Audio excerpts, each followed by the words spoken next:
সত্যি হচ্ছে ইতিহাস, 5 শর্ত মেনে নিল বাফুফে।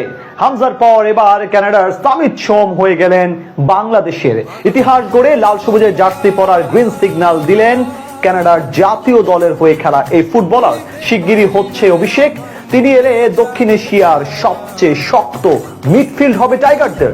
হামজার পর সামিত সোমের আগমন নিয়ে বিস্তারিত রিপোর্টে। 2022 সাল থেকে গুঞ্জন শোনা যাচ্ছিল সামিত সোমকে নিয়ে, বিশেষ করে হামজা চৌধুরীর আগে সামিতের নামটা প্রথম পরিচয় হয় বাংলাদেশের ফুটবলের সঙ্গে। দীর্ঘ সেই অপেক্ষার অবসান হওয়ার পালা এবার। বিশ্বের মানচিত্রে লাল সবুজের পতাকা বহনকারী আরো এক ওয়ার্ল্ড ক্লাস ফুটবলার আসছে লাল সবুজের জার্সি পরে বিশ্ব মঞ্চে প্রতিনিধিত্ব করতে। অবশেষে বাফুফে 5 শর্ত মেনে নেওয়ায় বাংলাদেশে আসার আনুষ্ঠানিক গ্রিন সিগন্যাল দিলেন এই মিডফিল্ডার। এক হামজা চৌধুরীর আগমনে রাতারাতি পাল্টে গেছে দেশের ফুটবলের অবকাঠামো। তিনি আসার পর বিশ্ব ক্রীড়াঙ্গনে যেমন বেড়েছে বাংলাদেশের ফুটবল ব্যাকগ্রাউন্ডের মর্যাদা, তেমনি অনেক প্রবাসী ফুটবলার আগ্রহী হচ্ছে লাল সবুজের প্রতিনিধিত্ব করতে। সেখান থেকে সবচেয়ে বড় নামটা ছিল সামিত সোমের। 2022 সাল থেকে তার সঙ্গে যোগাযোগ করা হলেও তখন আগ্রহ দেখাননি তিনি, কিন্তু হামজা আসার পর ফুটবলের যে জাগরণ সৃষ্টি হয়েছে সেটা দেখে নতুন করে অনুপ্রাণিত হয়েছেন এই কানাডিয়ান প্রবাসী।